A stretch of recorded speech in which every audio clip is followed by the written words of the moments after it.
Good morning. Those photos were from last Sunday. I went up to Mount Zhao to check out that new megalith, and I took a different road up there. Those were some of the sights along the way.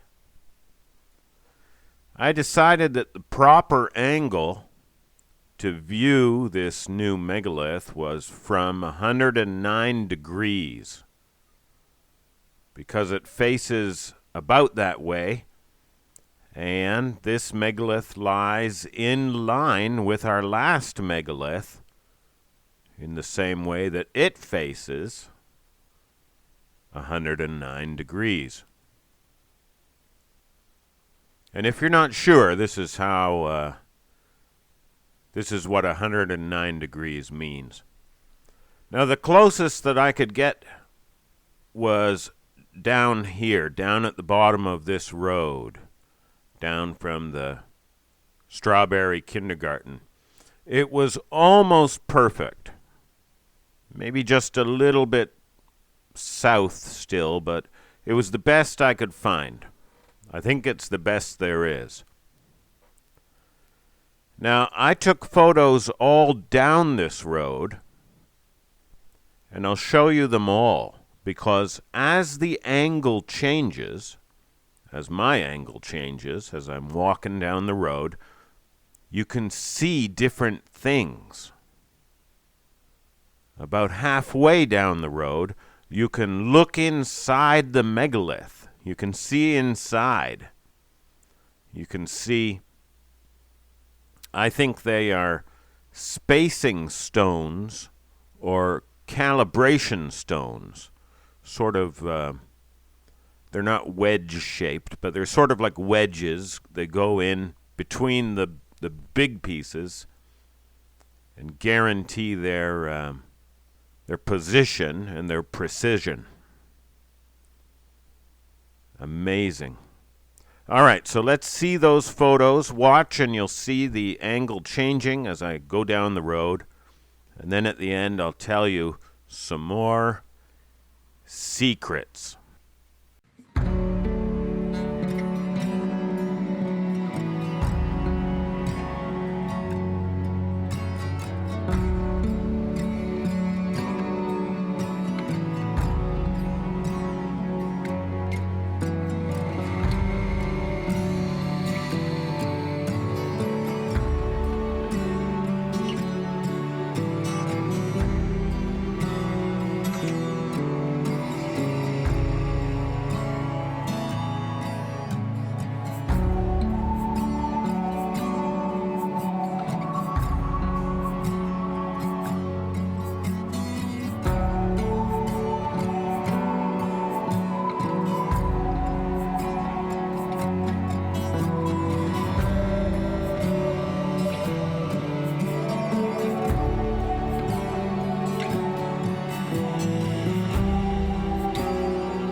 Okay, this isn't proven yet, but I think this Megalith, Megalith 2, the British Mark V tank-looking Megalith, is not only 109 degrees from Megalith 1 horizontally on the compass, I think it is also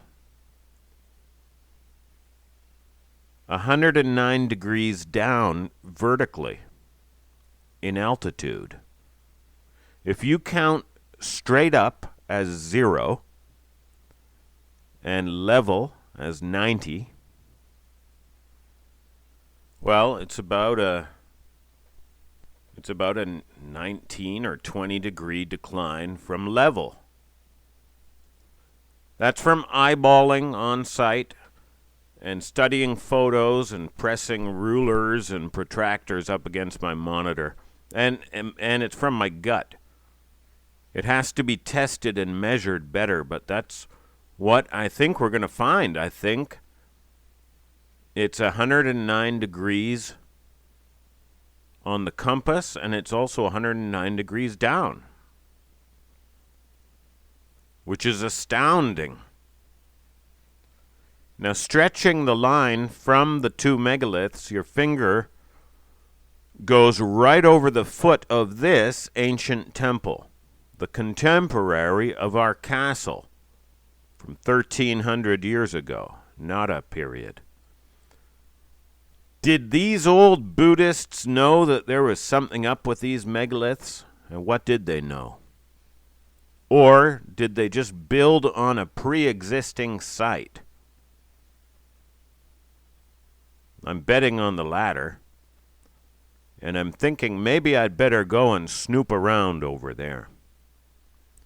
Now, stretching the line back up the mountain takes us to somewhere on the summit or a point just in back of the summit. I can't find any online map tools that give me enough precision. I need the photographic map to make sure that I'm right over the boulders, the megaliths. But Google's photographic map is distorted. Even in the 2D mode, it's distorted like a marble hiding under a pancake. And that's not good. And other photographic maps don't have enough resolution to be sure that I'm right on the megaliths. And then contour maps don't do it because I can't see exactly where I am. I'm going to see if my architect friends can help with this. They might have access to better tools or even physical paper maps. Now, speaking of friends, my journalist friend came along on Sunday. She agrees 100% we have discovered the lost castle. And, you know, she's a journalist. She looked skeptically, and she agrees. Now, she's not 100% on board with the Hebegon timber structures. That's different, but that's okay. Now, I made a couple of friends, new friends, who live in Zhao, the town around the foot of the mountain. They are very interested in our discoveries, and one of them had the very good idea to put some information in the community newsletter. This is the circulating news of the neighborhood association. She said she would be happy to help me with that. So that's something we're going to try. And she also suggested that I speak to the principal of the elementary school up there. And I'd love to make a presentation to those kids. So we'll see about that too. Okay, I'm still catching my breath and finding my voice, my nasal, even more nasal than usual voice. But I'll see you again in a bit. Okay, I love you. Bye-bye.